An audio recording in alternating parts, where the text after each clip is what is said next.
ہر انسان کی یہ چاہت ہوتی ہے کہ میری آرزوئیں اور تمنائیں پوری ہو جائیں۔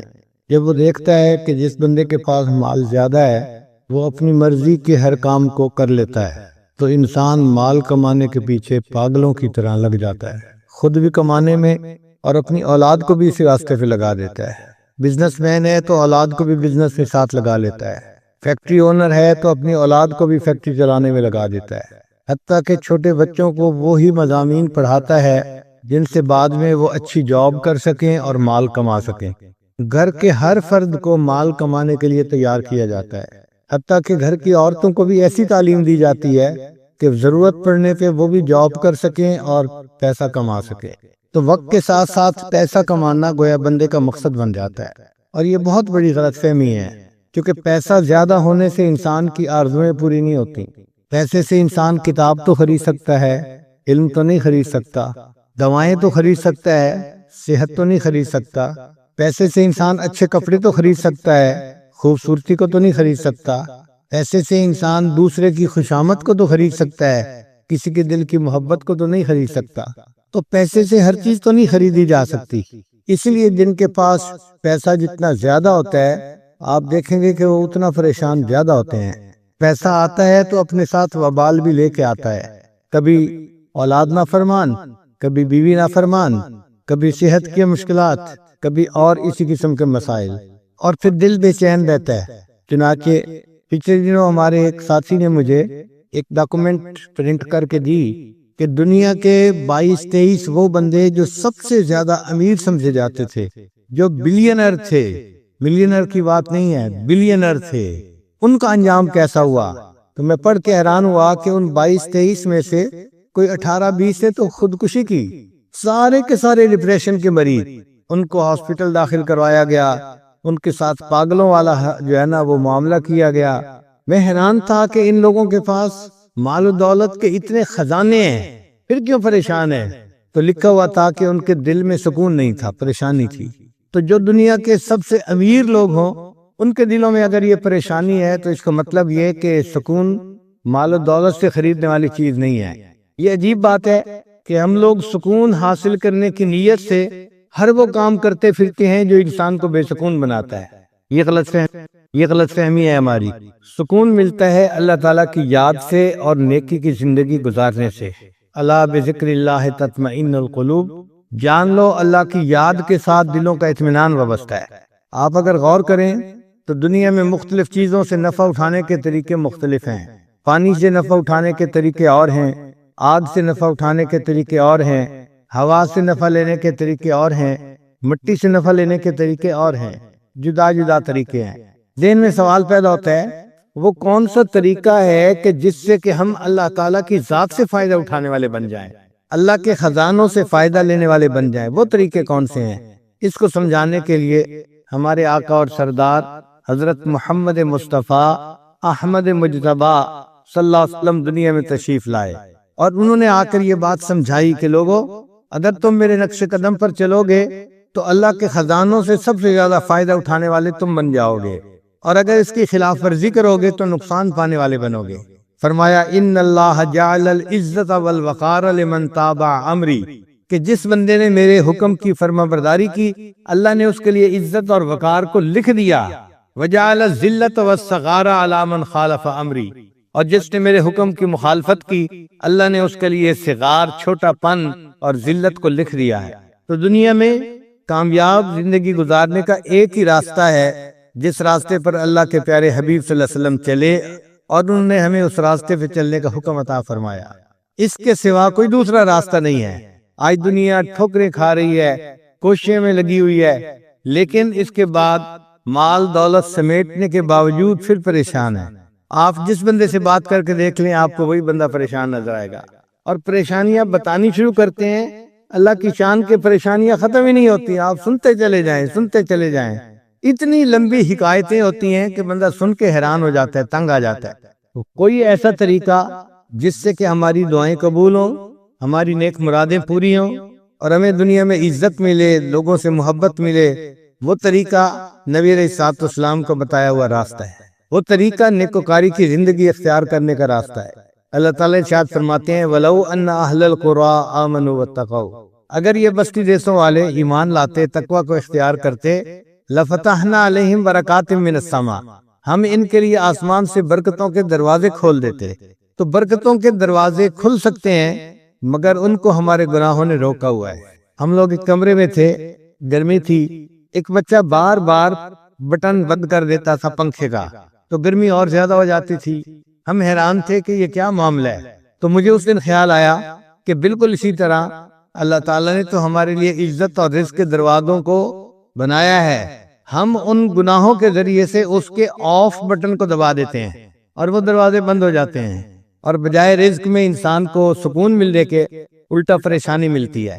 اس لیے اللہ تعالیٰ فرماتے ہیں کہ جو بندہ میری یاد سے آنکھ چرائے گا فَإِنَّ لَهُ مَعِيشَةً ضَنْكَا، ہم اس کی روزی کو تنگ کر دیں گے۔ اچھا، روزی کو تنگ کرنے کا کیا معنی؟ کہ پریشان ہی ہوگا روزی کی طرف سے۔ آپ دیکھیں یہ جو بڑے بڑے کاروباری لوگ ہوتے ہیں یہ الٹا اور پریشان ہوتے ہیں۔ کیا وہ جی 2 کنٹینر وہاں بھیجے تھے وہ رک گئے، 1 کنٹینر یہاں بھیجنا تھا رک گیا، فلاں کام ایسے نہیں ہوا، فلاں کام ایسے نہیں ہوا، ان کے پیسے پھنسے ہی رہتے ہیں۔ فلاں نے اتنے پیسے دینے تھے وہ دے نہیں رہا، تو پریشان ہی ہوتے ہیں پیسے کے پیچھے۔ اور کئی مرتبہ ایکسپینشن کے چکر میں شیطان ڈال دیتا ہے۔ اچھی بلی فیکٹری تھی، چلا رہے تھے، مزے کی زندگی گزار رہے تھے، ذہن میں خیال آیا ہم اس کی کیپیسٹی کو بڑھا لیں۔ اب کیپیسٹی بڑھانے کے لیے کبھی تو بینک سے لون لیا، کبھی لوگوں سے لون لیے۔ اب وہ لون ایسا ہوتا ہے کہ اس کو واپس پے نہیں کر سکتے تو پریشان، تو پریشانی پریشانی، پیسہ ہے لیکن ساتھ پریشانی بھی ہے۔ پھر آپس میں بیٹھ کے باتیں کرتے ہیں جی کہ لیکوڈیٹی نہیں ہے ہمارے پاس، اس لیے پریشانی زیادہ ہو گئی ہے۔ پیسہ ہوتا ہے بینکوں میں ہوتا ہے، پیسہ ہوتا ہے کاغذوں میں ہوتا ہے، ہاتھ میں ان کے نہیں ہوتا۔ وصول کی فیکٹریوں کی کیپیسٹیز بڑھتی جاتی ہیں اور وہ پریشان ہی ہوتے ہیں۔ اللہ ان کی معیشت کو تنگ کر دیتے ہیں اس طرح سے، ہر وقت پریشان۔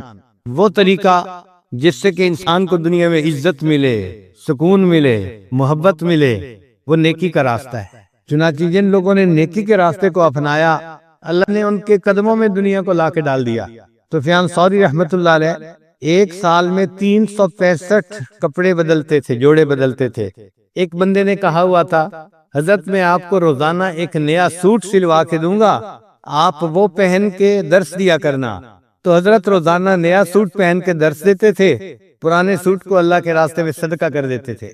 آپ مجھے بتائیں ہے کوئی ایسا بزنس مین، کوئی امیر آدمی جو یہ بتائے کہ جی میں سال کے 365 سوٹ نئے بدلتا ہوں؟ بڑے سے بڑے امیر آدمی بھی 1 درجن 2 درجن کپڑے بدل لیں گے، وہی دھو کے پہنتے رہتے ہیں، حالانکہ وہ امیر کہلاتے ہیں، وزیر کہلاتے ہیں۔ اور جن کو ہم فقیر کہتے ہیں اللہ ان کو سال میں 365 سوٹ نئے بدلواتا ہے۔ یہ جو ہے نا مسلح کی بادشاہی، یہ عجیب نعمت ہے، سمجھ میں نہیں آتی۔ انسان دیکھنے میں فقیر ہوتا ہے لیکن حقیقت کا امیر وہی ہوتا ہے، وہ دلوں کا بادشاہ ہوتا ہے۔ دنیا کے بادشاہ تو جسموں کے بادشاہ ہوتے ہیں، اور یہ اللہ والے یہ انسانوں کے دلوں کے بادشاہ ہوتے ہیں۔ اصل حکومت تو ان کی ہوتی ہے اور وہ ان کو نیکی کی وجہ سے ملتی ہے۔ ہم اپنے گھروں میں دیکھتے ہیں جو بچہ ماں باپ کی بات مانتا ہو، پڑھائی شوق سے کرتا ہو، ماں باپ کی عزتوں کا سبب بنتا ہو، تو ماں باپ اس سے پیار کرتے ہیں۔ وہ بچہ کبھی فرمائش کرے کہ مجھے فلاں چیز چاہیے تو ماں باپ آدھی بات سنتے ہی اس کی بات کو پورا کر دیتے ہیں۔ اور جو بچہ ضدی ہو، بہانے باز ہو، کام چور ہو، ماں باپ کے دل دکھائے، وہ اگر کہتا بھی رہے کہ مجھے فلاں چاہیے تو ماں باپ سنی انسنی کر دیتے ہیں۔ بالکل اسی طرح جو بندہ اللہ کی فرمانبرداری کرتا ہے وہ دعا کے لیے ہاتھ اٹھاتا ہے، اللہ اس کی مراد پوری فرما دیتے ہیں۔ اور جو انسان گناہوں بھری زندگی گزارتا ہے وہ پھر ہاتھ اٹھا کے جتنا مرضی دعائیں مانگتا رہے، اللہ تعالیٰ اس کی دعاؤں کو سنا انسنا کر دیتے ہیں۔ تو جس نے نیکی کی اور نیکی کی زندگی کو اختیار کیا، اللہ تعالیٰ اپنے خزانوں کے دروازے اس کے لیے کھول دیتے ہیں۔ اسی لیے کہا جاتا ہے کہ اللہ والوں کے ہاتھ اللہ تعالیٰ کی جیب میں ہوتے ہیں۔ اللہ والوں کے ہاتھ اللہ تعالیٰ کی جیب میں ہوتے ہیں۔ اللہ اپنے خزانوں کے دروازے ان کے لیے کھول دیتا ہے۔ حضرت مولانا قاسم نانوتوی رحمۃ اللہ مسجد میں تشریف فرما تھے، ایک بندہ آیا اور اس نے کچھ ہدیہ پیش کیا۔ حضرت کی عادت تھی کہ اگر کوئی بندہ سنت کی نیت سے ہدیہ پیش کرتا تھا تو لے لیتے تھے، اور اگر کوئی ان کو غریب سمجھ کے ہدیہ پیش کرتا تھا پھر نہیں لیتے تھے۔ استغنا تھا طبیعت کے اندر۔ اس نے کوئی بات ایسی کر دی کہ جس سے یہ فیل ہوتا تھا کہ وہ سمجھتے ہیں کہ یہ بڑے محتاج ہیں اور فقیر ہیں، ضرورت مند ہیں، اور میں ان کو یہ دے رہا ہوں. تو حضرت نے فرمایا نہیں، میں آپ کا ہدیہ نہیں لوں گا. وہ بڑی محنت کرتا رہا، حضرت نے نہ کر دی. واپس گھر جانے لگا تو اللہ کی شان کہ جب وہ جوتوں والی جگہ پر پہنچا، دروازے کے قریب، اس نے حضرت نانوتوی رحمۃ اللہ کے جوتے پڑے ہوئے دیکھے. اس کے دل میں خیال آیا کہ میں تو ہدیہ لے کے آیا ہوں، حضرت قبول نہیں کرتے تو کیا کروں. اس نے وہ جو پیسے تھے، چاندی کے سکے، وہ حضرت کے جوتے کے اندر ڈال دیے. حضرت تھوڑی دیر کے بعد جب گھر تشریف لے جانے لگے تو آپ نے اپنے جوتے پہننے لگے تو پتہ چلا کہ جوتوں کے اندر تو پیسے پڑے ہوئے ہیں. نکالے تو یہ وہی پیسے تھے جو بندہ ہدیہ دیتا تھا، اور حضرت نے اس کو نہ کر دی تھی. حضرت نانوتوی رحمۃ اللہ فرمانے لگے کہ دیکھو، جو دنیا کو ٹھوکر لگاتا ہے، اللہ تعالیٰ دنیا اس کے قدموں میں یوں لا کے ڈال دیتے ہیں، اس کے جوتوں میں لا کے ڈال دیتے ہیں. اگر ہم دنیا کے پیچھے بھاگیں گے تو دنیا کبھی ہمارے ہاتھ نہیں آئے گی، لیکن اگر ہم دنیا سے رخ پھیر کے اللہ کو اپنا مقصود بنائیں گے تو یہ دنیا خود بخود ہمارے پیچھے آتی جائے گی. اس لیے زندگی گزارنے کا بہترین طریقہ انسان نیکی کو اختیار کرے. اللہ تعالیٰ اس بندے کے کاموں کو سنوارتے ہیں، اس کے کاموں میں اس کی مدد فرماتے ہیں، لوگوں کے دل میں اس بندے کی محبت عزت ڈال دیتے ہیں. یہ زندگی کو اچھا گزارنے کا بہترین طریقہ ہے. کتنی عجیب بات ہے کہ خواہشات نفسانی کو توڑنے میں خواہشات پوری ہوتی ہیں. ظاہر میں انسان سمجھتا ہے جی مجھے تو خواہشات کے خلاف کرنا پڑے گا. ہاں، ہمیں اپنی خواہشات کے خلاف کرنا پڑے گا، لیکن اللہ ہماری خواہشات کو پورا کر دیں گے. ہمارے مشائخ نے اس کو کہا ہے مقام تسخیر.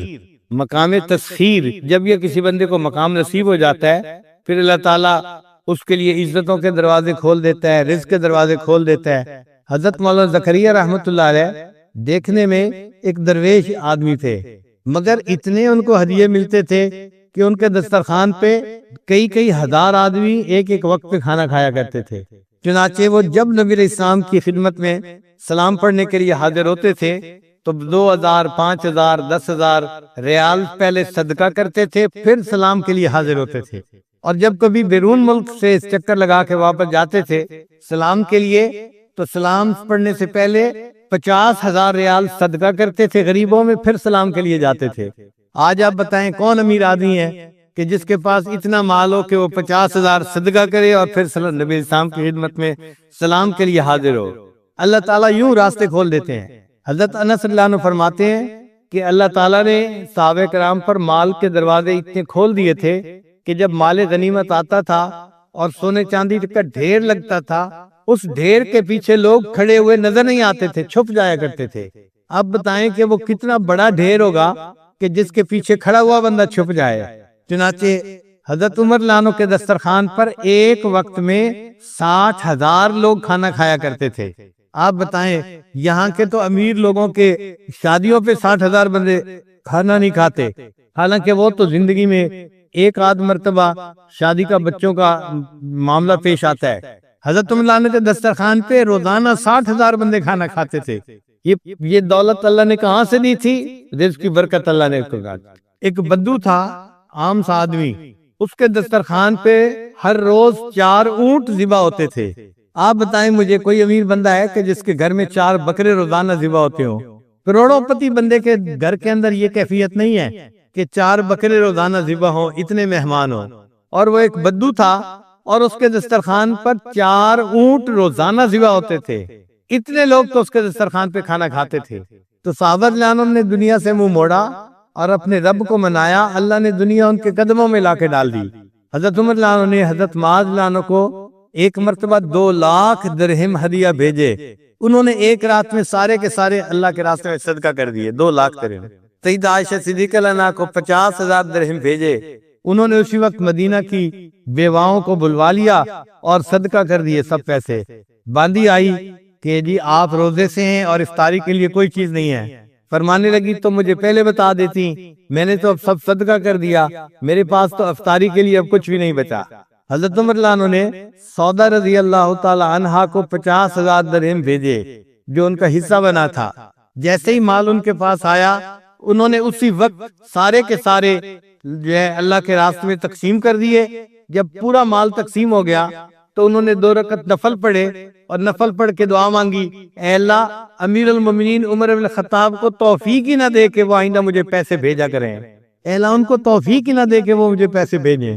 تو اس راستے پہ اللہ تعالیٰ دنیا قدموں میں لا کے ڈال دیتے ہیں۔ ہمارے حضرت مرشد عالم رحمۃ اللہ علیہ کے اللہ تعالیٰ نے اس طرح دنیا کے دروازے کھول دیے تھے۔ اگر وہ چاہتے کہ میں مسجد کی دیوار ایسی بناؤں کہ 1 اینٹ سونے کی ہو اور 1 اینٹ چاندی کی ہو، مجھے پکا یقین تھا کہ حضرت ایسی مسجد بھی بنا جاتے۔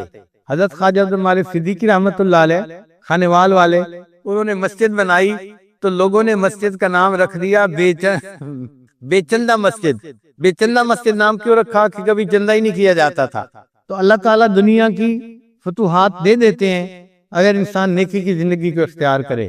پھر لوگوں کے دلوں میں اللہ محبتیں بھی ڈال دیتے ہیں، عزتیں بھی ڈال دیتے ہیں۔ اس کا اصول سمجھ لیں کہ انسان کائنات اصغر ہے، چھوٹی کائنات ہے، اور یہ جو ہمارے ارد گرد کائنات ہے یہ کائنات اکبر ہے، بڑی کائنات ہے۔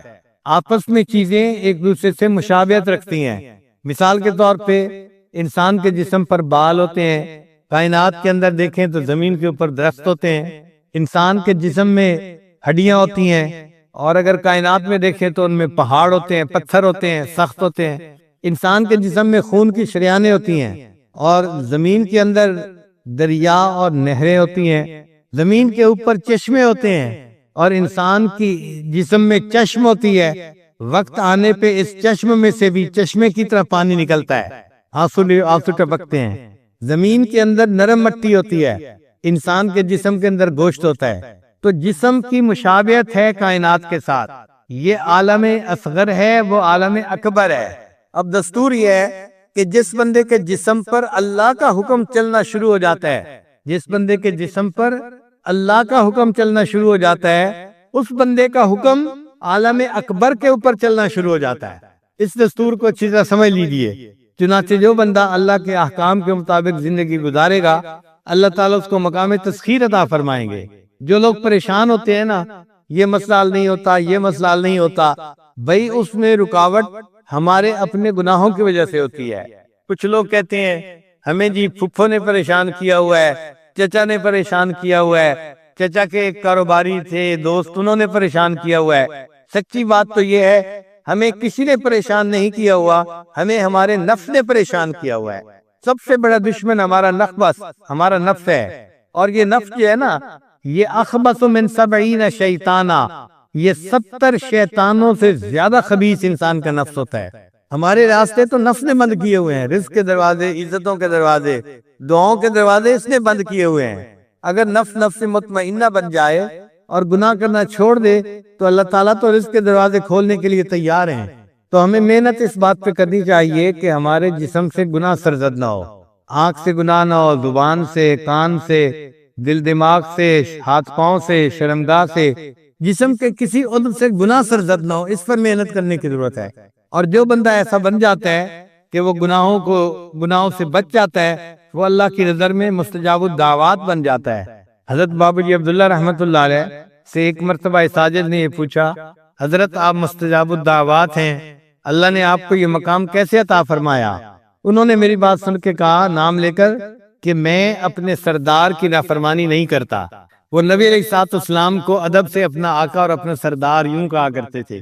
تو فرمانے لگے ذوالفقار میں اپنے سردار کی نافرمانی نہیں کرتا، اس کی وجہ سے اللہ نے مجھے مستجاب الدعوات بنا دیا ہے۔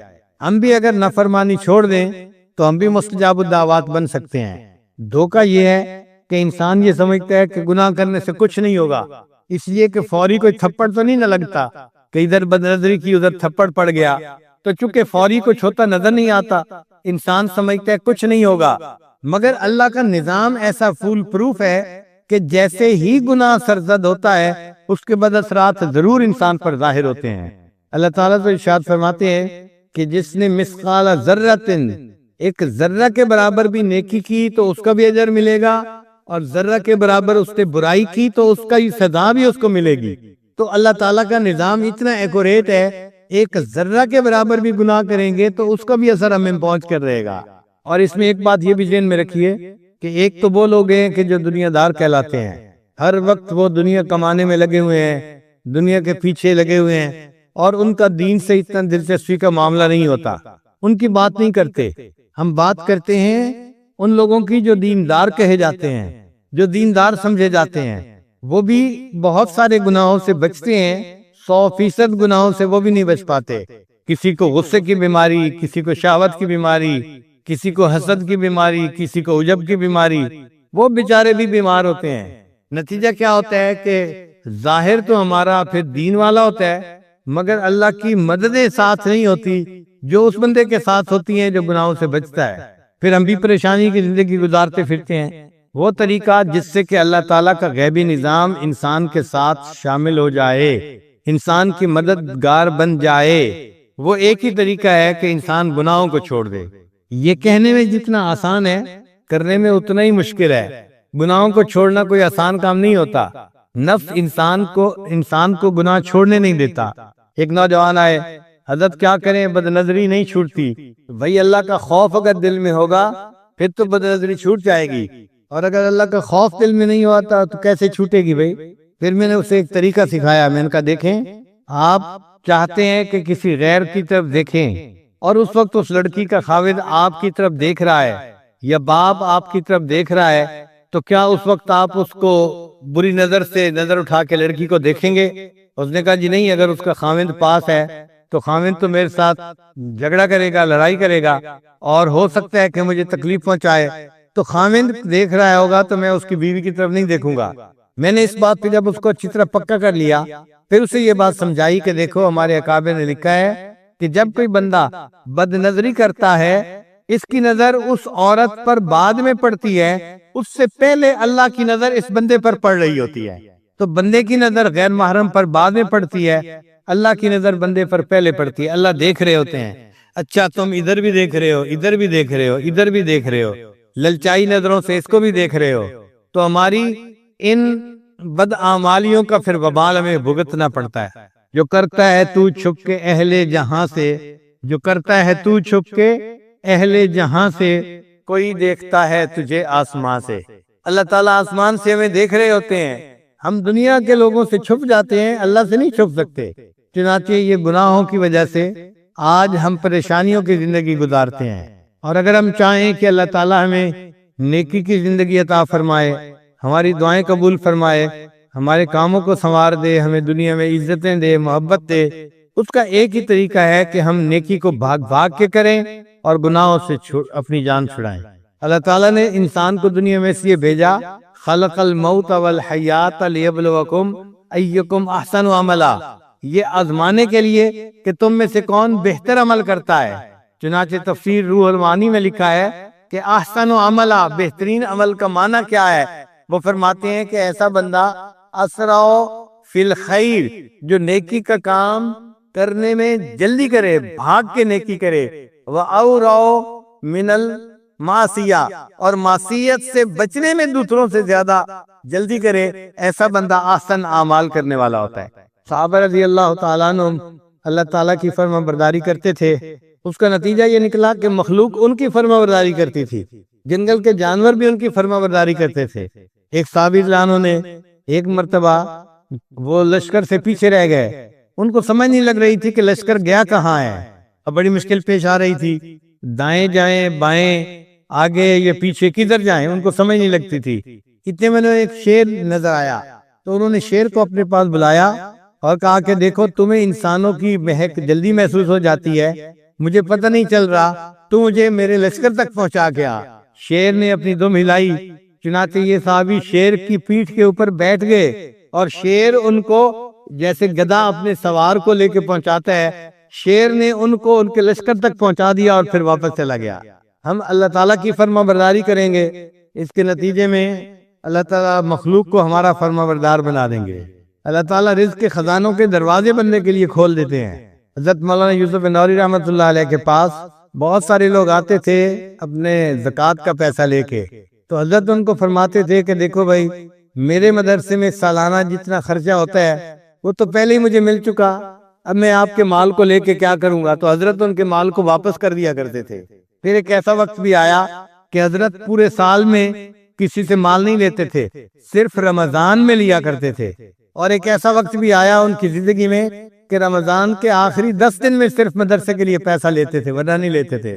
ایک بندہ آخری دن رمضان کی آیا، حضرت مجھ سے یہ آپ لے لیجئے اپنے ادارے کے لیے۔ فرمایا دیکھو بھائی، جتنا سال کا خرچہ ہے وہ تو پہلے سے میرے پاس موجود ہے، اور جو فالتو پیسے ہیں وہ مجھے پنجاب کے مدارس میں بھجوانے ہیں، تو بجائے اس کے کہ میں یہ تکلیف اٹھاؤں بھجوانے کے، آپ خود ہی ان کو وہاں بھجوا دیں، آپ کو اللہ اجر عطا فرمائیں گے۔ آج مدرسے بنانے والے پریشان ہوتے ہیں کہ جی کوئی تعاون کرنے والا نہیں۔ اللہ تعالیٰ ایسے معاونین بنا دیتے ہیں کہ جو بندے کے سارے جو ہے خرچوں کو خود اٹھا لیتے ہیں۔ یہ اللہ تعالیٰ کی طرف سے خصوصی رحمت ہوتی ہے بندے کے لیے۔ اللہ تعالیٰ قرآن مجید میں فرماتے ہیں وَلِمَنْ خَافَ مَقَامَ رَبِّهِ جَنَّتَانِ، جو اپنے رب کے سامنے کھڑا ہونے سے ڈرا اس کے لیے 2 جنتیں ہوں گی۔ تو مفسرین نے لکھا کہ اللہ تعالیٰ اس کو جنت میں 2 محل عطا فرمائیں گے۔ جیسے ایک بندے کا گھر لاہور میں ہے اور دوسرا گھر اسلام آباد میں ہے، اسی طرح اللہ تعالیٰ اس نیک بندے کے جنت میں 2 گھر بنا دیں گے۔ اور بعض مفسرین نے لکھا کہ نہیں، اس کا یہ معنی نہیں، بلکہ معنی یہ ہے وَلِمَنْ خَافَ مَقَامَ رَبِّهِ جَنَّتَانِ، جو اپنے رب کے سامنے کھڑا ہونے سے ڈرا اللہ اس کو 2 جنتیں عطا فرمائیں گے۔ اس کا معنی یہ ہے ای جنت الدنیا و جنت الآخرہ، آخرت میں تو اللہ اس کو جنت عطا فرمائیں گے ہی صحیح، اللہ اس کی دنیا کی زندگی کو جنت کا نمونہ بنا دیں گے۔ چنانچہ اللہ والوں کے ساتھ یہی ہوتا ہے کہ اللہ تعالیٰ ان کی عمر کے آخری حصے میں ایسی منشا پوری فرماتے ہیں کہ جیسے جنت میں کسی کی منشا پوری ہوتی ہے۔ ایک مرتبہ حضرت مستجاب رحمۃ اللہ کے پاس میں گیا اور میں نے کہا کہ حضرت یہ جو مستجاب الدعوات ہونا ہے یہ بہت بڑا انعام ہے اللہ کی طرف سے۔ تو حضرت مجھے فرمانے لگے ایک مقام اس سے بھی اونچا ہے۔ میں نے پوچھا حضرت وہ کون سا ہے؟ فرمانے لگے کہ ایک ایسا بھی مقام آتا ہے کہ جہاں بندے کو ہاتھ اٹھانے بھی نہیں پڑتے، اللہ دل میں پیدا ہونے والی چاہت کو ہی پورا کر دیا کرتے ہیں، ہاتھ اٹھانے کی بھی تکلیف بندے کو نہیں دیتے۔ یہ وہ لوگ ہوتے ہیں کہ جن کی زندگی 100% شریعت کے مطابق بن چکی ہوتی ہے۔ حضرت مولانا فضل الرحمان گنج مراد آبادی رحمت اللہ علیہ کبھی کبھی بیٹھے بیٹھے کہا کرتے تھے جنت کا مزہ آ رہا ہے، جنت کا مزہ آ رہا ہے۔ یعنی دل میں اتنا سکون ہوتا ہے کہ ان کو اس دنیا میں بیٹھے ہوئے جنت کے مزے آ رہے ہوتے ہیں۔ اگر اس کا نظارہ دیکھنا ہو تو آپ 1 ہفتہ کسی دنیا دار کے ساتھ بھی رہ کے دیکھ لیں تو آپ اس کی زندگی میں پریشانیاں ہی پریشانیاں دیکھیں گے، اور 1 ہفتہ کسی اللہ والے کے پاس رہ کے دیکھ لیں آپ اس کی زندگی میں جنت کا منظر دیکھیں گے کہ ان کے دل میں ایک کوئی چیز کی خواہش ہوتی ہے، اللہ پورا کر دیتے ہیں، اس طرح سے راستے کھول دیتے ہیں، عزتیں دیتے ہیں، محبتیں دیتے ہیں، تو ان کی دنیا کی زندگی جنت کا نمونہ بن جاتی ہے۔ تو آج یہ کنسیپٹ ٹھیک کر لیں، یہ نہ سوچیں ہمیں پڑوسی نے تنگ کیا ہوا ہے، ہمیں رشتہ داروں نے تنگ کیا ہوا ہے، مجھے بیوی نے تنگ کیا ہوا ہے، مجھے خاوند نے تنگ کیا ہوا ہے۔ بھائی کسی نے کسی کو تنگ نہیں کیا ہوا، ہمیں ہمارے نفس نے تنگ کیا ہوا ہے۔ ہم آج نفس کے اوپر جو ہے زبردستی کریں اور اس کو شریعت کی لگام پہنا دیں تو دیکھنا اللہ تعالیٰ ہمارے لیے کیسے عزتوں کے دروازے۔ اس کے بعد آپ کو عملیات والوں کے پیچھے نہیں بھاگنا پڑے گا۔ ہوتا ہے نا یہ جادو اور ٹونا اور فلاں اور ان کے پیچھے بھاگو، کوئی ضرورت نہیں۔ قرآن آیا ہی اسی لیے ہے کہ ہماری پریشانیوں کو دور کرنے۔ چنانچہ علامہ جلال الدین سیوطی رحمۃ اللہ فرماتے ہیں الفاتحہ تمنع غضب الرب، کہ سورہ فاتحہ کی جو کثرت سے تلاوت کرتا ہے اللہ کے غصے سے اس کو حفاظت ہو جاتی ہے۔ یاسین تمنع عطش القیامہ، جو یاسین شریف روزانہ پڑھتا ہے اللہ تعالیٰ اس سورت کی برکت سے قیامت کے دن کی پیاس سے اس کی حفاظت فرماتے ہیں۔ الدخان تمنع من احوال القیامہ، سورہ دخان جو پڑھتا ہے اللہ تعالیٰ قیامت کے دن کے خوف سے اس کو امن عطا فرماتا ہے۔ الواقعۃ تمنع الفقر والفاقہ، جو سورہ واقعہ کی تلاوت کرتا ہے اللہ تعالیٰ رزق کی تنگی سے اس کی حفاظت فرماتے ہیں۔ الملک تمنع عذاب القبر، سورۃ الملک تبارک الذی بیدہ الملک، اس کو باقاعدگی کے ساتھ پڑھنا یہ قبر کے عذاب سے انسان کو بچا لیتی ہے۔ الکوثر تمنع خصومۃ الخصما، سورہ کوثر کی جو کثرت کرے تو جو جھگڑا کرنے والے اس کے دشمن ہیں اللہ ان دشمنوں کی دشمنی سے محفوظ فرما لیتے ہیں۔ الکافرون تمنع الکفر عند الندا، جو سورہ کافرون کو پڑھتا ہے کثرت کے ساتھ، اللہ تعالیٰ موت کے وقت کافر بننے سے حفاظت فرما دیتے ہیں۔ الاخلاص تمنع النفاق، جو سورہ اخلاص کی تلاوت کرتا ہے اللہ تعالیٰ اس کو نفاق سے بری فرما دیتے ہیں۔ الفلق تمنع حسد الحاسدین، سورہ فلق کی تلاوت زیادہ کرے گا تو اللہ حاسدوں کے حسد سے بچائیں گے۔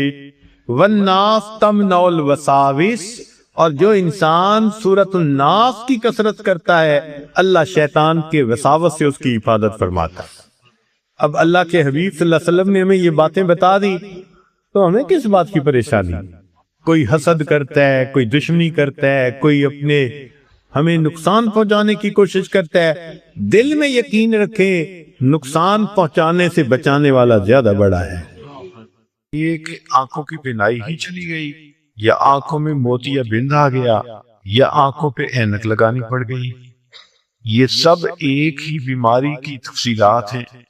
تو جن کی نظر کمزور وہ بھی پڑھ سکتی ہیں، یا جن کو لینز لگانے پڑتے ہیں کنٹیکٹ لینز سے ہی یا کوئی اور، اس مصیبت سے بھی جان چھوٹ گئی، اور جن کی بینائی چلی گئی اللہ ان کے لیے بھی آسانیاں فرما دیتے ہیں۔ تو پاگل پن کی بیماری ختم، کوڑ پن کی بیماری ختم، اندھے پن کی بیماری ختم، اور چوتھا فرمایا فالج کی بیماری ختم۔ فالج ایک تو ہوتا ہے کہ انسان کا ہاتھ یا پاؤں کام ہی نہ کریں، اور ایک یہ بھی ہوتا ہے کہ اتنی ویکنس کہ عورت کہتی ہے مجھ سے تو کھڑا ہی نہیں ہو جاتا، میرے پاؤں سن ہو جاتے ہیں، میرے ہاتھ سن ہو جاتے ہیں۔ یہ ساری چیزیں کمزوری اور فالج کی ابتدائی سٹیجز ہیں، تو یہ سب چیزیں ٹھیک ہو جاتی ہیں۔ اب بتائیں کہ اتنی بڑی بڑی بیماریوں سے جس بندے کو بچنے کی خوشخبری مل رہی ہو تو وہ تو پھر اس عمل کو کیے بغیر رہ ہی نہیں سکتا۔ اور یہ عمل دیکھو چھوٹا کتنا ہے، وہ جو فکرہ فرمایا حدیث میں وہ ہے سبحان اللہ العظیم وبحمدہ ولا حول ولا قوت الا باللہ۔ اتنا سا فکرہ پڑھنے پر اللہ چہرہ بھی پر نور بنا دیتے ہیں، میموری بھی تیز کر دیتے ہیں، اللہ تعالیٰ بینائی بھی تیز کر دیتے ہیں، اور اللہ تعالیٰ جسم میں طاقت بھی بھر دیتے ہیں۔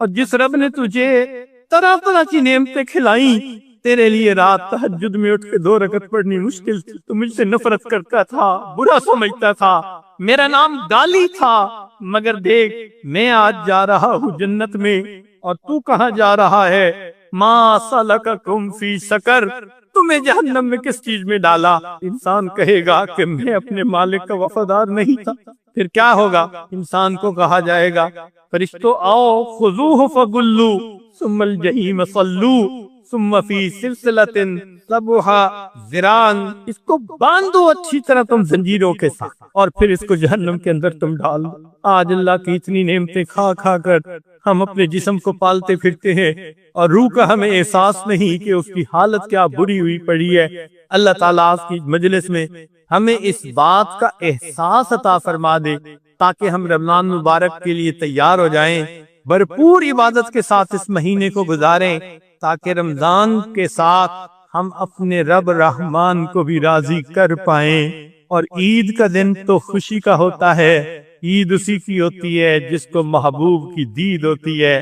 اللہ تعالیٰ اس رمضان کے بدلے ہمیں بھی اپنی دید پانے والوں میں شامل فرمائے۔ الحمدللہ وکفا وسلام علی عبادہ الذین اصطفیٰ، اما بعد، اعوذ باللہ من الشیطان الرجیم، بسم اللہ الرحمن الرحیم، شہر رمضان الذی انزل فیہ القرآن، سبحان ربک رب العزت عما یصفون، وسلام علی المرسلین والحمد للہ رب العالمین۔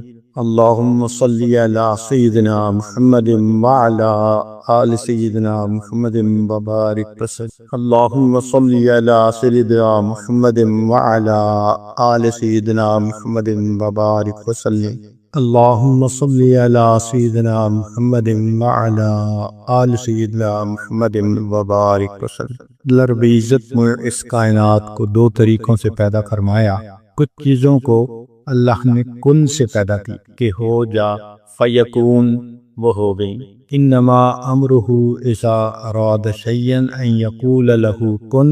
اللہ رب العزت کی عظمت کو اندازہ لگائیے کہ کسی چیز کا میٹیریل بھی نہیں ہے، کسی چیز کی پلاننگ بھی نہیں ہے، فقط اللہ نے ارادہ فرمایا تو را میٹیریل بھی بن گیا، اور جو ارادہ تھا اللہ کا اس کے مطابق وہ چیز آنن فانن وجود میں بھی آئی۔ وہ کتنی عظمتوں والے پروردگار، چنانچہ عرش، کرسی، لوح قلم، جنت، جہنم، فرشتے، یہ سب کن سے پیدا۔ اللہ، اب ذرا غور کیجئے کہ جو چیز اللہ نے بنائی وہ یہ نہیں تھا کہ بس مٹی کا تودا تھا جو وجود میں آ گیا، نہیں، جنت اتنی خوبصورت اور کوالٹی کے حساب سے اتنی اعلیٰ کہ ہماری سوچ سے بالا۔ کوئی انسان جتنا بھی خوبصورت جنت کے بارے میں سوچے وہ کبھی بھی جنت کے بارے میں سوچ ما لا عین رأت، کسی آنکھ نے وہ خوبصورتی دیکھی نہیں، ولا اذن سمعت، کسی کان نے اس کی خوبصورتی کا تذکرہ کبھی سنا نہیں،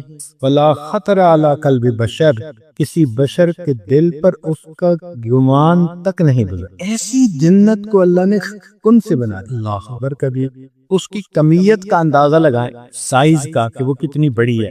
حدیث پاک میں آتے ہیں نبی علیہ السلام نے ارشاد فرمایا کہ میں اس جنتی کو دیکھ رہا ہوں جو سب سے آخر پہ جہنم سے نکل کر جنت میں جائے گا، لاسٹ ون، جہنم میں جل رہا ہوگا، پھر اللہ تعالیٰ اس کو جہنم سے نکال کے جہنم کے کنارے کھڑا۔ جب اس کو یہ یقین ہو جائے گا کہ مجھے جہنم سے تو نکال دیا گیا، تو وہ اللہ تعالیٰ کی بارگاہ میں عرض کرے گا یا رب یا رب۔ اللہ تعالیٰ فرمائیں گے کیا چاہتے ہو؟ کہے گا اللہ مجھے اس جگہ سے تھوڑا فاصلے پہ کر دیجئے، لا اسمع حسیسہا ولا ارا اہلہا، نہ میں جہنمیوں کو دیکھنا چاہتا ہوں نہ ان کے چیخ و پکار کو میں سننا چاہتا، مجھے اتنا دور کر دیں کہ مجھے نہ یہ منظر نظر آئے نہ آواز پر۔ اللہ تعالیٰ اس کو دور کر دیں گے، فرشتہ آئے گا اس کو ایک تالاب پر لے جائے گا اور کہے گا اغتسل فی ھذا الغدیر، اس تالاب کے اندر نہا لو۔ وہ ایسا پانی ہوگا کہ جب اس میں وہ نہلائے گا تو اس کے جتنے زخم ہوگے وہ ختم، جو سیاہی ہوگی جل جل کے وہ بھی ختم، اور انتہائی خوبصورت جسم والا وہ انسان پھر وہ وہیں کھڑا ہوگا، اس کو دور سے جنت کا منظر نظر آئیں گے تو دل میں خواہش اٹھے گی، تو کہے گا یا رب یا رب یا رب۔ اللہ تعالیٰ تو دلوں کے بھید جاننے والے ہیں، وہ فرشتے کو فرمائیں گے بھئی جاؤ پوچھو کیا کہتا ہے، تو جب فرشتہ پوچھے گا تو وہ کہے گا بس وہ جو منظر دور سے نظر آ رہے ہیں نا وہ تھوڑا قریب سے نظر آئیں، چنانچہ اللہ تعالیٰ اس کو جنت کے اتنا قریب کر دیں گے۔ اب جب وہ وہاں جائے گا تو اس کو جنت کی ٹھنڈی ہواؤں کی جھونکے آئیں، معطر ہوا کے، اب رہا نہیں جائے گا، پھر کہنے لگے گا یا رب یا رب یا رب۔ اللہ تعالیٰ فرشتوں کو فرمائیں گے میں جانتا ہوں جو اس کے دل میں ہے، تم ذرا پوچھو جا کے کہتا کیا ہے۔ یا اللہ بس اتنا دور سے ہوں، جنت کا دروازہ دیکھ رہا ہوں، ذرا قریب کر دیجیے، تو فرشتہ اس کو جنت کے دروازے کے قریب کر دے گا۔ اب وہاں پر اس کو جنت اور زیادہ واضح نظر آئے گی، معطر ٹھنڈی ہوائیں آئے گی، پھر وہ کہنا شروع کرے گا یا رب یا رب یا رب۔ تو پھر فرشتہ پوچھے گا بھئی اب کیا چاہتے ہو؟ کہے گا بس میں اور کچھ نہیں کہتا، کیونکہ 3-4 دفعہ پہلے کہہ چکا ہوگا نا، کہے گا بس میں کچھ نہیں کہتا، بس یا رب یا رب یا رب۔ تو اللہ تعالیٰ فرمائے کہ مجھے معلوم ہے کہ تیرے من میں کیا ہے، تو فرشتے کو اللہ حکم فرمائیں گے کہ اس بندے کو جنت کے اندر داخل کر دو۔ اب یہ بندہ جب جنت میں جائے گا تو ایسی جنت کو دیکھے گا کہ جو اس کے وہم و گمان میں بھی نہیں ہوگی، تو یہ حیران ہو جائے گا، تو پوچھے گا کہ یا اللہ یہ کس کی جگہ ہے؟ تو اللہ فرمائیں گے کہ جتنی بڑی دنیا تم نے دیکھی تھی یہ اس سے 10 گنا بڑی جنت ہے اور یہ تمہارے لیے۔ تو غور کریں کہ جب آخری جنت کو پوری دنیا سے 10 گنا بڑی جنت ملے گی تو پھر اس سے جو اونچے ہوں گے، جو اولیاء ہوں گے، جو صحابہ ہوں گے، انبیاء ہوں گے اور سید الانبیاء، ان کی جنتوں کے کیا کہ اتنی تو جنت کی جسامت ہے، پھر جنت کی جو کوالٹی ہے اس کی تو بات ہی کیا کرنی۔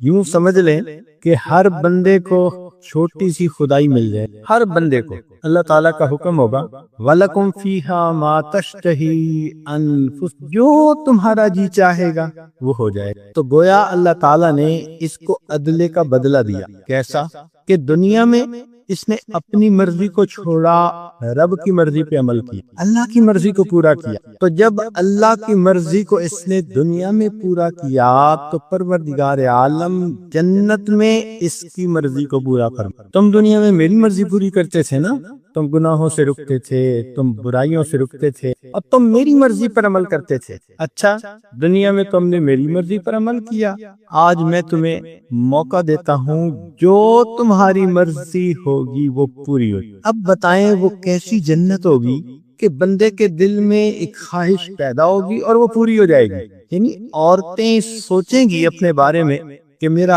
حسن ایسا ہو اور ان کو وہ مل جائے گا، آنکھیں ایسی ہوں، ناک ایسا ہو، سار ایسے ہوں، چہرہ ایسا ہو، کپڑے ایسے ہوں، سبحان اللہ، جو سوچیں گے وہ اسی وقت ہو جائے گا۔ تو اس کا مطلب کہ ہر جنتی کو ایک چھوٹی سی خدائی مل جائے گی، جنتی بڑے خوش ہوں، اور وہاں کی چیزوں کی کوالٹی ایسی کہ مثال دے کے سمجھایا، بچہ ماں کے پیٹ میں ہوتا ہے تو رحم کے اندر پانی ہوتا ہے جس کے اندر وہ فلوٹ کر رہا ہوتا ہے، لیکوڈ ہوتا ہے، اس لیے تو والدہ چلتی پھرتی کام کرتی ہے تو وہ شوق ابزاربر کا کام کرتا۔ اگر یہ نہ ہوتا تو بچہ تو ماں کے بطن میں صحیح رہ ہی نہ سکتا۔ تو اللہ رب العزت نے اس کو اس لیکوڈ کے اندر فلوٹنگ بنا دیا۔ اور دوسرا کہ جب عورت امید سے ہوتی ہے تو اس کے ماہانہ ایام ختم ہو جاتے ہیں۔ کیوں؟ کہ اب وہی جو ایام والا خون تھا وہ اس کی غذا بن۔ اب انسان اگر سوچے کہ بچپن میں ماں کے بطن میں ہم کیسی جگہ پر تھے کہ پیشاب تھا جس کے اندر ہم فلوٹ کر رہے تھے اور یہ ہماری غذا بن رہی تھی، تو بندے کو کراہت ہوتی ہے، نفرت آتی ہے۔ تو علماء نے لکھا جس طرح ماں کے پیٹ میں بچے کی غذا کے بارے میں سوچ کر نفرت آتی ہے، جنتی جب جنت میں دنیا کی غذاؤں کے بارے میں سوچے گا اس کو ایسے نفرت آئے۔ اب آج یہ مرغ ہے، یہ بریانیاں ہیں، یہ میکڈونلڈ کے کھانے ہیں، یہ سوپ ہے، یہ فلاں ہے، یہ چائنیز ڈشیں ہیں، ہم کتنا انجوائے کرتے ہیں۔ مگر جنت کے کھانے کیا ہوں گے کہ اس جگہ پر بندہ جب دنیا کے کھانوں کے بارے میں سوچے گا تو اس سے کراہت ہوگی، اوہو ہم دنیا میں یہ کھاتے پھرے۔ ایسی کوانٹٹی اور ایسی کوالٹی، اور یہ پیدا کیسے ہوئی؟ فقط کن سے پیدا ہوگی۔ اور پھر اس کی ایک وسعت کا اندازہ لگائیے کہ سارے جنتی جنت میں ہوں گے، لیکن اللہ تعالیٰ ان کے عملوں کے برابر ان کو درجے عطا کریں گے۔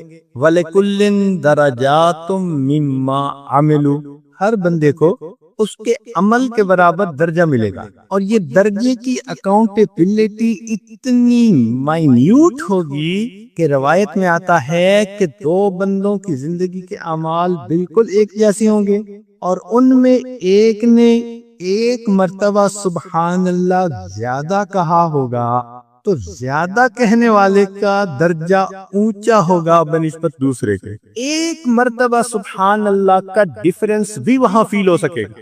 اس لیے حدیث پاک میں ہے کہ لَن يَتَحَسَّرُ أَهْلُ الْجَنَّةِ، اہل جنت کو کسی بات پہ حسرت نہیں ہوگی سوائے دنیا میں گزرے ہوئے ان لمحات کے جو انہوں نے اللہ کی یاد کے بغیر گزرے، کہ کاش اس میں بھی ہم اگر اللہ کو یاد کر لیتے تو آج ہمارے درجے کتنے بڑے ہو۔ آج ہم سبحان اللہ کو معمولی سا عمل سمجھتے ہیں، اور چاہیں تو ایک دن میں ہزاروں مرتبہ سبحان اللہ پڑھ سکتے ہیں، مگر نہیں پڑھتے، وقت ضائع ہوتا ہے۔ ایک دفعہ سبحان اللہ کا فرق بھی جنتی کے درجے کو نیچے سے اوپر کر دے گا۔ اور پھر سب سے بڑی بات دیکھیے، اللہ تعالیٰ جنتیوں سے پوچھیں گے کہ کیا تم سب مجھ سے راضی ہو، تمہیں کچھ اور چاہیے؟ وہ کہیں گے کچھ نہیں چاہیے۔ تو جب وہ کہیں گے کچھ نہیں چاہیے تو پھر اللہ تعالیٰ بالآخر فرمائیں گے اچھا میں تم سے راضی، آج کے بعد میں تم سے کبھی بھی ناراض نہیں ہوں گا۔ یہ خوشخبری سن کر جنتیوں کو جتنی خوشی ہوگی وہ جنت کی چیزوں کی لذتوں سے بھی زیادہ، ہمارا رب ہم سے راضی، اب وہ کبھی ناراض۔ یہ جنت جو اتنی تفاصیل اپنے اندر رکھتی ہے، یہ کیسے پیدا ہوئی؟ کن سے۔ اللہ تیری عظمتوں پہ قربان جائیں، تیری خالقیت کے اوپر قربان جائیں کہ کن سے آپ نے ایسی چیز بنا دی۔ ایک دوسرا طریقہ مخلوق کو بنانے کا وہ ہے تدریجن بنانا۔ کیسے؟ آپ نے بیج ڈال دیا زمین میں تو وہ اگنا شروع ہوا، پھر پہلے پودا بنا، پتے لگے، پھول لگے، پھر پھل لگے، پھر درخت بنتے اس کو 20-30 سال گزر جاتے. وہ 20-30 سال کے بعد بھرپور درخت نظر آتا ہے. درختوں کی عمریں تو بہت ہوتی ہیں. چنانچہ سائیکیڈ ایک درخت ہے، وہ 1000 سال کے اندر 1 میٹر اونچا ہوتا ہے. 1000 سال کے اندر 1 میٹر اونچا ہوتا ہے. اور دنیا میں ایسے درخت ہیں جو 10-10 میٹر جو ہے وہ اونچے ہیں. سائیکیڈ ہے صدیوں پرانے درخت، تو ان کو اللہ تعالیٰ نے تدریجاً کر. اسی طرح انسان کی مثال کہ جب ماں کو امید لگتی ہے تو بچے کے پیدا ہونے میں 10 مہینے کا وقفہ ہوتا ہے. اس دوران اللہ تعالیٰ بچے کا جسم بنا دیتے ہیں اور پھر اس کی ولادت ہوتی ہے. مگر ولادت ہونے کے ساتھ ہی وہ کوئی کھانا نہیں کھانے لگ جاتا، دوڑنے نہیں لگ جاتا، وہ بچہ ہی ہوتا ہے. پھر اس کو جوان ہونے میں مزید 15 سال چاہیے. 15 سال کے بعد وہ جوان ہوتا ہے. تو یہ تدریجاً جو سلسلہ ہے اس کو عالم خلق. چنانچہ عرش کے نیچے جو کچھ ہم دیکھتے ہیں، یہ زمین، یہ آسمان، چاند ستارے، حیوانات، پرندے، خشکی کی مخلوق، تری کی مخلوق، یہ ساری کی ساری مخلوق یہ اللہ تعالیٰ نے تدریجاً پیدا. اس لیے فرمایا خلق الارض فی یومین، زمین کو 2 دن میں پیدا کیا. ثم استوى الی السماء، پھر اللہ آسمان کی طرف متوجہ ہوئے. وہی دخان، اور یہ اس وقت دخان تھا. پھر اللہ تعالیٰ نے 6 دن میں زمین و آسمان کو مکمل، یعنی زمین کے بنانے میں 2 دن اور زمین کے اندر انسانوں کی غذائیت کو رکھنے میں 4 دن. وبارک فیہا فی 4 ایام. اللہ، کیا قدرت کی مہربانیاں ہیں کہ زمین کے اندر انسان کی ضروریات کو رکھنے میں 4 دن لگے. اب وہ دن 24 گھنٹے کے ایسے تو نہیں تھے جیسے آج ہمارے ہاں. اللہ کے ہاں تو اسکیل کچھ اور ہی ہے.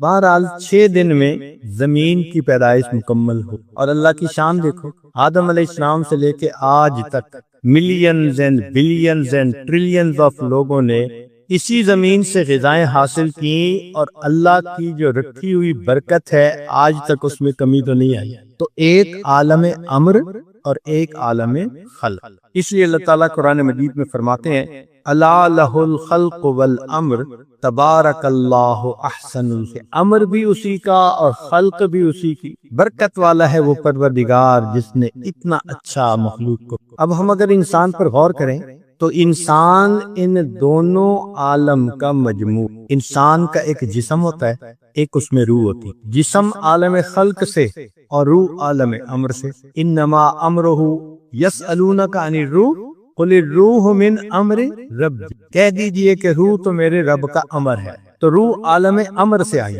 اور جسم عالم خلق کا. تو دیکھیں انسان مجموعہ بن گیا، عالم امر اور عالم خلق. اب اگلی بات کہ جو چیز جہاں سے بنی اس کی غذا بھی وہیں سے. مثلا جسم اس کائنات سے بنا، عالم خلق سے. سمجھے مٹی سے بنا، کہ ساری ضروریات مٹی سے پوری ہوتی. پانی مٹی سے نکلتا ہے، روٹی کی فصل زمین سے، چاول کی فصل زمین سے، لباس کے لیے کاٹن کی فصل زمین سے، گھر بنانے کے لیے جو میٹیریل استعمال ہوتا ہے ماربل سمیت وہ سب کا سب زمین سے. جو انسان پھل کھاتا ہے، سبزیاں کھاتا ہے، سب زمین سے. سونا، چاندی، انسان کی ضرورت کی ہر چیز زمین سے نکلتی ہے. یہ بدن کی ضرورت. تو اللہ تعالیٰ نے جہاں سے جسم کو بنایا اس کی ضروریات کو بھی اللہ تعالیٰ نے وہیں رکھا. اور روح کس سے بنا؟ عالم امر سے. تو روح کی غذا وہ بھی عالم امر سے آتی ہے، عرش کے اوپر سے. اور وہ کیا چیز ہے؟ وہ نور ہے. بدن کو کھانے پینے کی ضرورت ہوتی ہے، روح کو اللہ تعالیٰ کی طرف سے آنے والے انوار و برکات کی ضرورت ہوتی ہے. یہ جسم کی غذا، وہ روح کی غذا. آج کے دور کی ایک بڑی غلط فہمی یہ ہے کہ ہم 24 گھنٹے جسم کی غذا کمانے اور کھانے میں مصروف رہتے ہیں، اور روح کی غذا کی طرف سے ہم کوتاہی کرتے ہیں، اگنور کرتے ہیں. آپ اگر گھر کے اندر ایک پودا لگائیں اور پانی دینا بھول جائیں تو کچھ دنوں کے بعد کیا ہوگا؟ مر جائے گا وہ پودا کمزور ہو کے. جس طرح پانی نہ ملنے سے پودا کمزور ہوتے ہوتے بالآخر مر جاتا ہے، روح کو اگر انسان غذا نہ دے تو روح بھی کمزور ہوتے ہوتے بالآخر مردہ. اس لیے انسان دیکھنے میں چل پھر رہا ہوتا ہے مگر دل مردہ ہوتا ہے. غذا جو نہیں دی کبھی دھیان ہی نہیں دیا کہ غذا کیسے.